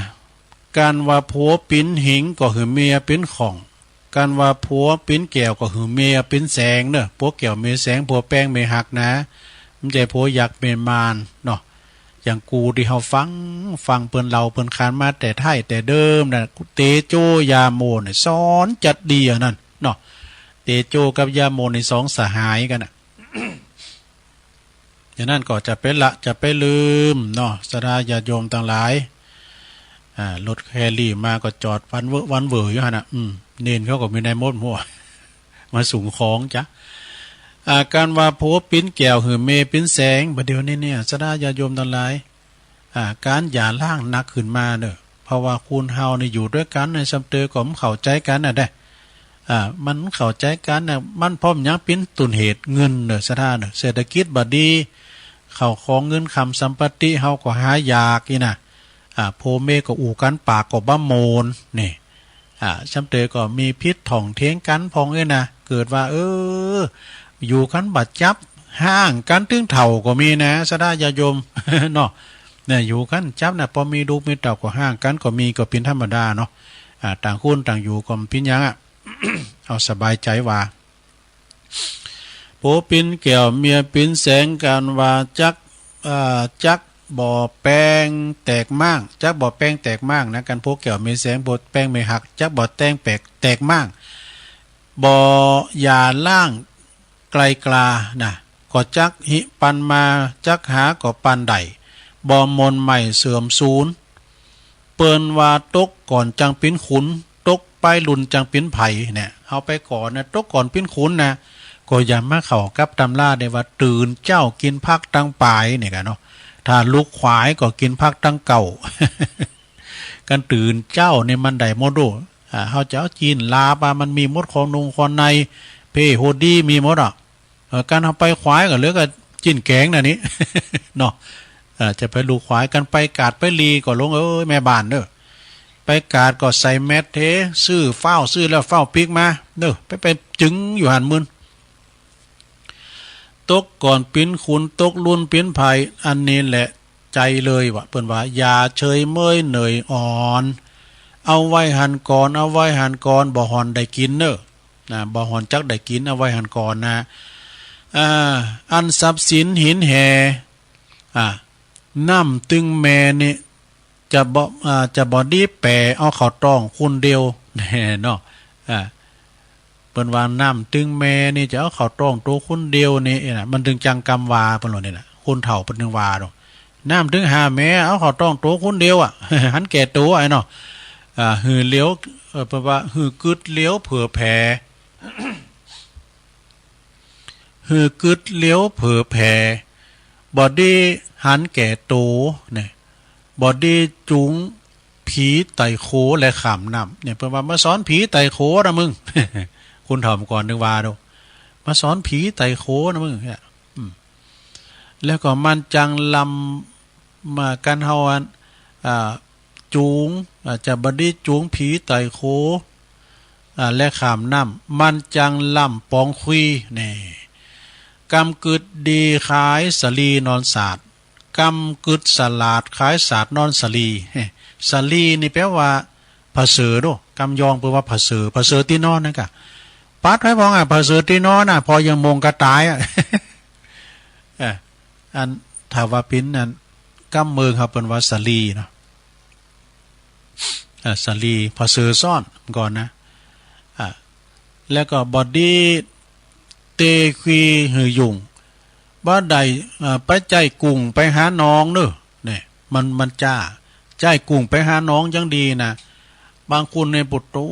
เขาก็เค็มคุ้นใจแมงแสนตีนไปซื้อเหล่าปุตโตเขาถ่านไหนก็ได้มันยังมันนานมาล่ำเลือเนี่ย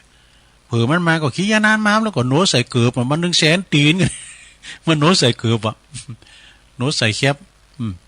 บอดีจองหองถนีเนอสราญาโยมทั้งหลายการยำถีหือจังปินฮัดนะการยำถีมันจังปินฮัดบอดี้ของคัดวาหายนะบอดี้วาหายมีอันวาหายและดีมันมีเหมือนกันโมดสรามันมีตึงหายตึงดีคุณเดียวนี่นะมันจะดีไปพอโมดมันจะบดีไปโมดมันก็บ่มีมันก็ศูนย์กันไปพองนะโลเนาะศูนย์อ่านไปพองหายพองดีพองจังพอโลอันใดที่มันดีมันดีนักเริ่มดีอันนี้ก็ถือว่าเป็นคนดีเนาะแค่ว่ามันดีเลยเนี่ยไปพอแล้วคุณดีคุณดีมีที่ไหนปุ่นไปพอที่เปิ้นอ่านประวัติที่ในป่าแฮวปุ่นไอ้คนนี้เปิ้นเป็นคนดีนะเป็นคนที่มีน้ำใจช่วยเหลือเพื่อแผ่พ่อแม่เป็นคนดีของสังคมนะอันดีเปิดถึงว่าดอกนะคุณดีก็เป็นคนดีหมด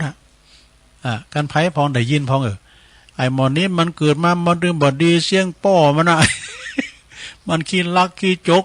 ข้ามป้อข้ามแม่มันตายไปก็ดีมันมีไฟหวานเนาะได้ยินกับเตอโลเอะเนาะเพิ่นเล่าว่าในดีหม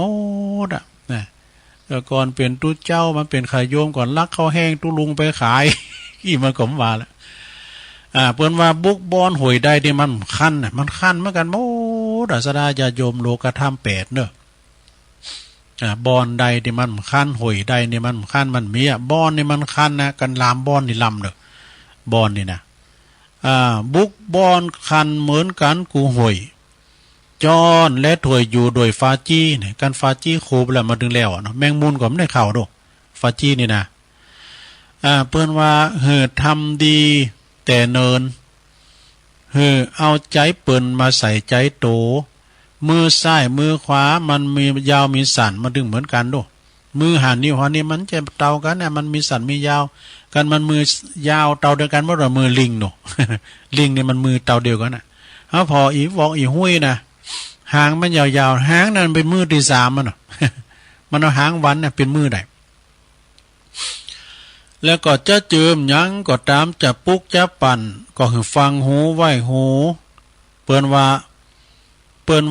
หมดงามมักมันหมูเนี่ยมันพินในธรรมบ่ได้ซะดาอันนี้นะมันในธรรมนะเนี่ยสุภาษิตกำเมืองเปิ้นมาพินในธรรมแต่ว่ากำบักเก่าก็มีนะอันนี้ก็มันเพิ่นตะก้อนไก่หันมาเนาะอาตีตุลุงก็เคยว่าเนี่ยเปิ้นว่าแมงมันแมงมดงามมักมันหมูสัตว์ถูมักใส่โตดคนขี่โคดมักเสของเนี่ยเสของได้กะกันมันหินมาเต้นเนี่ยมันควางมาดู อย่างเปิ้นเมาเหล่ามามันกันจับใจเตหอเตเหินลุบลุบมวยฟันก้ำเนี่ยก้าเนี่ยเตบุกจับมาแปลงนะหมอ คุณเดียวนะแปลงเปิ้นว่าคุณมักขี่โคดเสของคนจ้องห้องบ่มีเปินนี่คุณอู่บ่เรือนเปิ้นว่าเปิ้นจังสลิดนี่หมายความว่าสลิดก่อนว่าสลิดดกนี่เนาะสลิดเนี่ยมันจะฮือฮะมันจะฮือมันสลิดมันยุ่มนิ่มนะกะ คุณมีความพิษจังแป้งหน้าโศกหน้าเศร้านี่ทำหน้าโศกหน้าเศร้าคุณขี่เหล้ามันจังมักอาหารนี่มันมักอาหารขี่เหล้ามักอาหารแม่มานมักสมคนเฒ่าขี่จมลูกหลานจัง ไปจมได้ลงเนอะมันมีในนี่หมดได้มันมีในนี่หมดคุณเฒ่าขี่จมลูกหลานมันจังคุณขี่จีขี่ตังก็บ่มีเปินได้หมดนะมันคุณขี่จีคุณขี่จีไผตึงบ่ถามหาดูถ้าคุณมีเมตตาไปตังใดตึงบักกันคันเฮามีเมตตานะไปตังใดตึงบักกัน คุณขีดจีขีดตังมักบ่มีเปินคุณมาบ่มีเปินป่องเนาะบ่มีเปินป่องเอาให้ตัวอีกก่อนเนาะสถานเนาะ เอาให้ตัวอีกก่อนจบลงไปกรรมบักเก่าเราไหวศรัทธาญาติโยมทั้งหลายนำเสนอสดพองแห้งพองก็เราสู่จูกันฟังไปแก่งอมแก่เงาเนาะในยามที่ว่า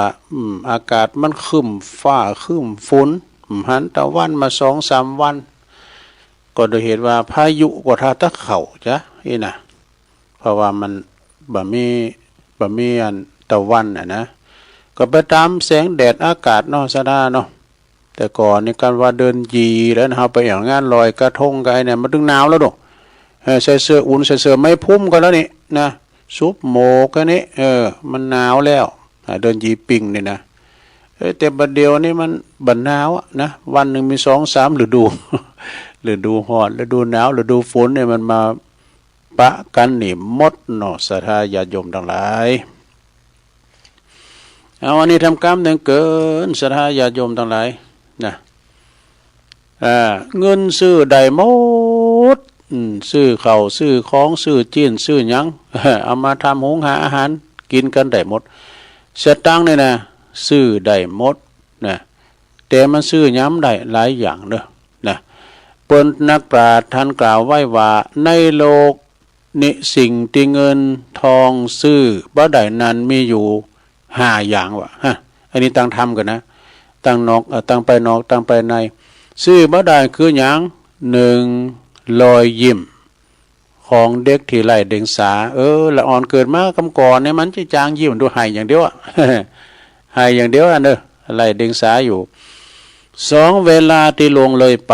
นี่เวลามันซื้อคืนบ่ได้นาฬิกามันหมุนไปต่างหน้าติ๊กๆมันหมุนปอกแถมกี่เดือนนะมันก็จะเสี่ยงปีทำแล้วนะวันเวลาล่วงไปซื้อคืนไม่ได้3วัยที่กล่าวผ่านเนี่ยเฮากล่าวผ่านห้อนผ่านหนาวมาแล้วตะฮือแล้วเตาได้แล้วบางพองก็ได้70 80 90 100ก็มีเหมือนกันแต่มีไปน้อยนะบางพองก็ได้บ่หลายนะมาชีวิตเหมือนการเดินทางมาได้70-80 กิโล90 กิโลนะเนาะการเดินทางบางคนก็ได้4 กิโล5 กิโล6 กิโลก็ยอบยั่ง ไปชั่วกาลนานนี่อันแน่นะอายุของคุณเฮา10 ปีอาบน้ำบ่อน้ำ20 ปีแอว20บ้ากาย30 ปีบ่อไหนสงสาร40 ปีเยการเหมือนฟ้าผ่า50 ปีสาวน้อยด่าก็บาดเจ็บใจ60 ปีนี่ไอเหมือนฟันโขก70 ปีนี่หกติมโต80 ปีไข่โฮมมันไห่90 ปีเรียกว่า100 ปีนี่ไข่ก็ตายบ้าไข่ก็ตายลงเน้อมันก็ไปเหมือนกันหมดไปไหนดูก็ไปบัดเก่าไปพบไผพบมันไปทำดีก็จักไปสวรรค์นี่นะเนาะสถาเหมือนได้ทำเปิดว่าแต่ว่าทำบัดนี้ก็ไปอบายนะรอยยิ้มที่เวลาที่ล่วงเลยผ่านไปแล้ววัยที่ก้าวผ่านชื่อกันพระใดคืมยังบุญกับสวรรค์วะเนี่ยมันมีขายนะอันบุญนี่นะโอ้เขาก็ทำบาปมาเมินเอาไปกาดกรรมนะไปซื้อบุญไว้กรรมก็เนอะนะมันแบบมีขายเหมือนพักกาดเหมือนพักปังเนอะบุญยิ่งทำยิ่งได้ยิ่งให้ยิ่งมาเนี่ยปุญญาหรือว่าบุญนี่นะ ทำไปเถอะลงบุญนี่นะก็เขาอยู่เฮิรนก็ได้นะเขาอยู่แบบน้ำแบบทำห้อมไปตีตายไม่จ้ามไปด่านาเราขวัญไผก็ถือว่าได้บุญแล้วนะ บ่เราขวัญวัดว่าอารามตูเจ้าพระเนน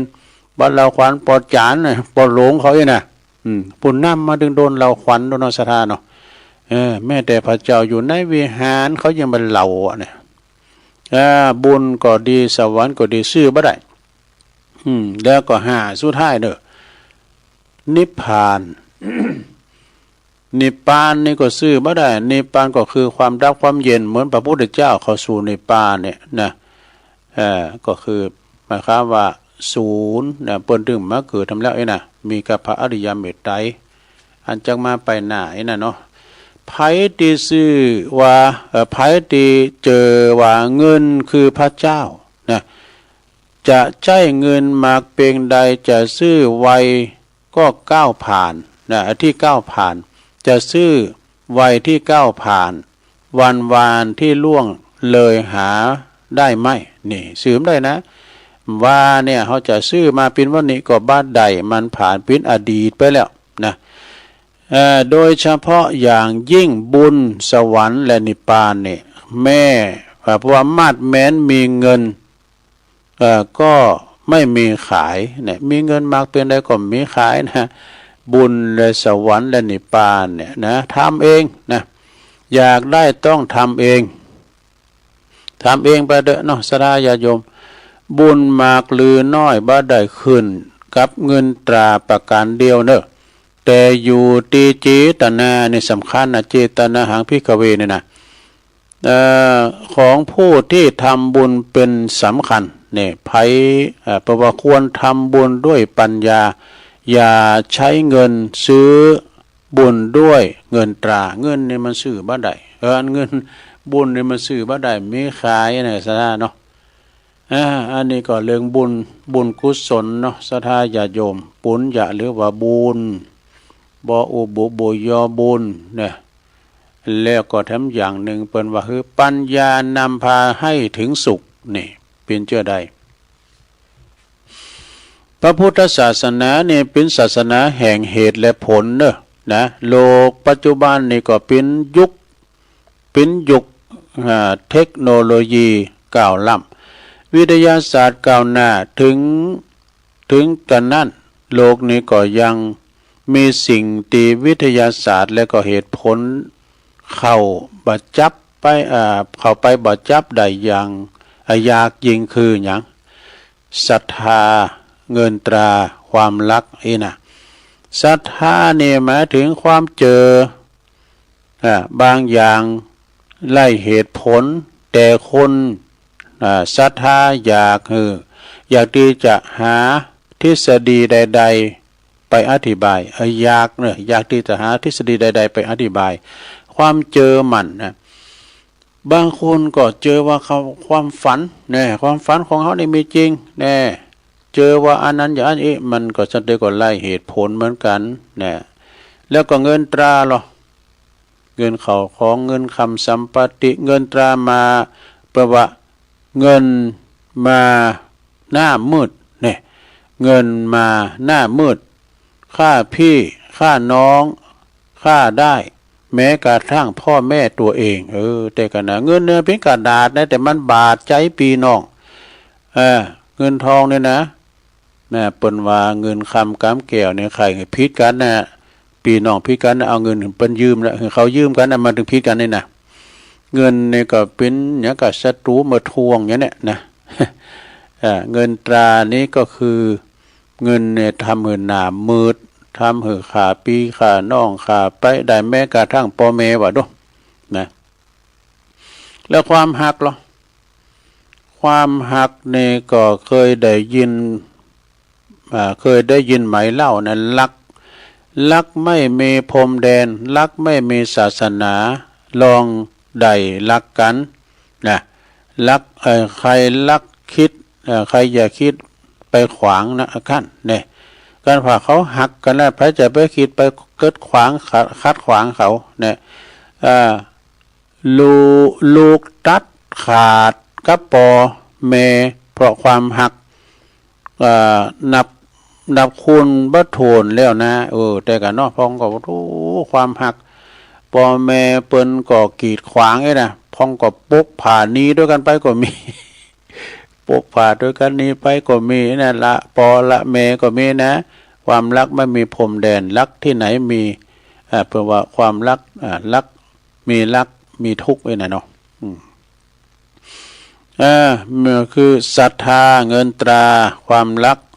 ต้องมีปัญญาเด้อเนอะกำกับจึงจะดีเนอะต้องมีปัญญากำกับจึงจะดีศรัทธาเงินตราความรักที่ประกอบด้วยปัญญายอมมีแต่ความสุขหาทุกข์ไม่ได้จบสดาเข้าใจกันเนาะที่ใดมีรักที่นั่นมีทุกข์เนี่ยเป็นว่านะหักกันแป้งกันหักมีหลายอย่างหักแบบปีแบบน้องหักแบบสามีภรรยาหักลูกหักหลานแปะปออุ้ยปอหลงแม่หลงไอ้น่ะสถา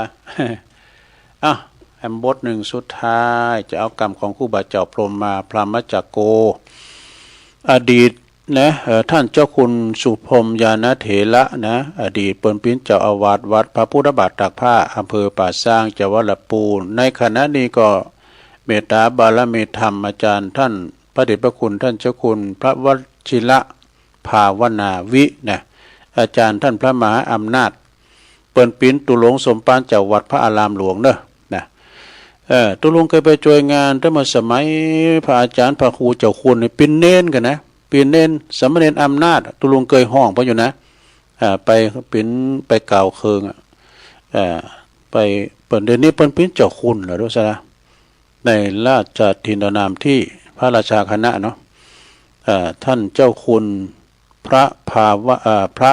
วชิระภาวนาวิปัสสนากันนะพระอารามหลวงประจำจังหวัดลำพูนครูบาหลวงบวนว่าคติธรรมของครูบาเจ้าพรหมจักโกเนี่ยทำดีปิ้นสีแก่ตัวทำชั่วพาตัวชิบหายวะนะ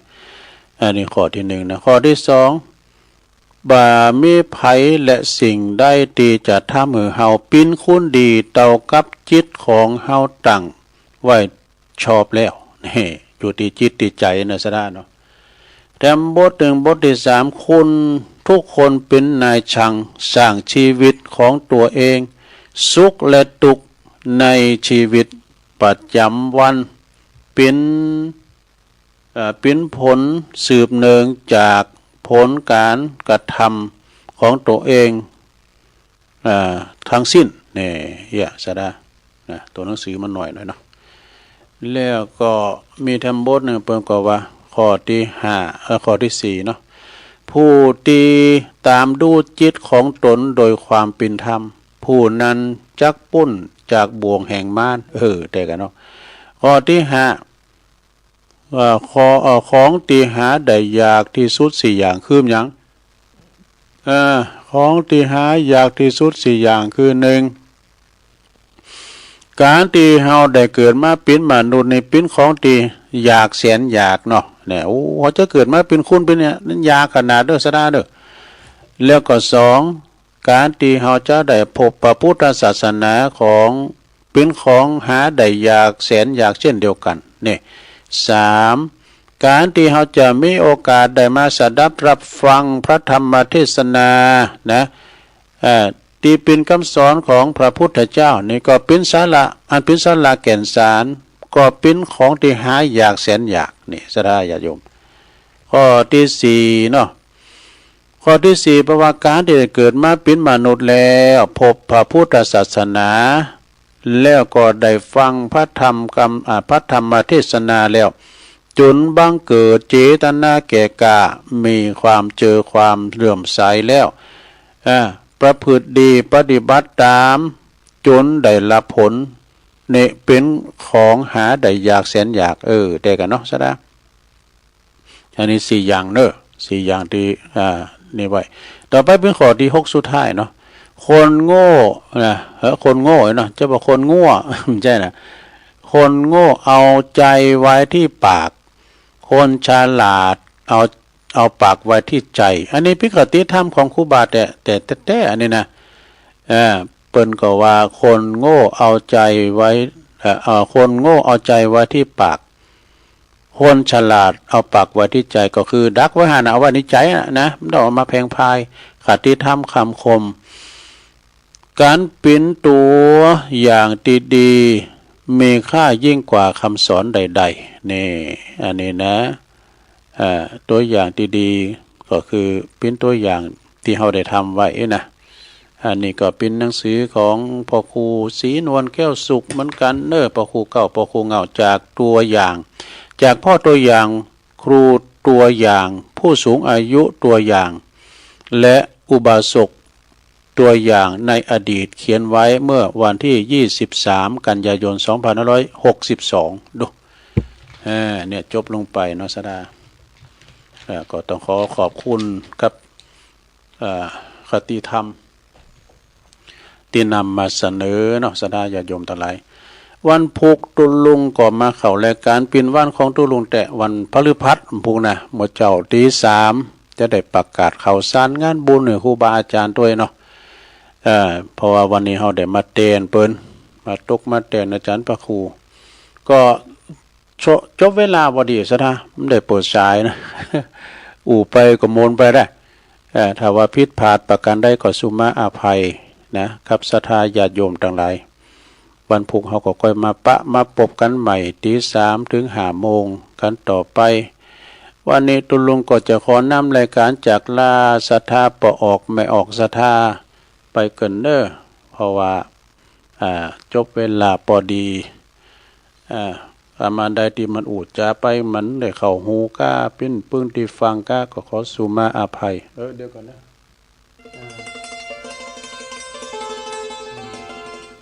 โซหาเพลง นำรายการสันเดก็ลืมปิดเพลงก็มีซะนะตัวลุงนะเขาคนเฒ่าได้หูเกิดข้างจบแล้วพวกก็จะมาปะกันให้ใหม่เอาธรรมะเทศน์ให้สดาได้ฟังเนาะอยู่ดีมีสุขเหมือนกันกูควรจัตตาโลธรรมาวัฏันติอายุวันโนสุขังปลา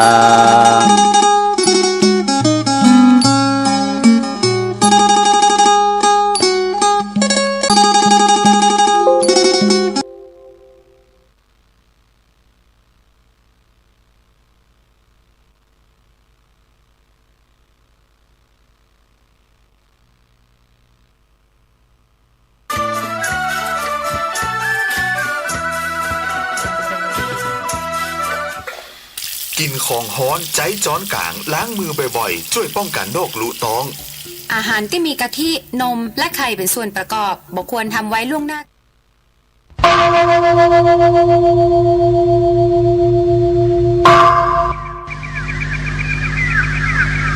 พรุ่งนี้เป็นวันพระขอเชิญลดละอบายมุขทำจิตใจให้สงบสะอาดปราศจากสิ่งเศร้าหมองทั้งปวงเข้าวัดฟังธรรมแล้วไหว้พระสวดมนต์ตามสมควร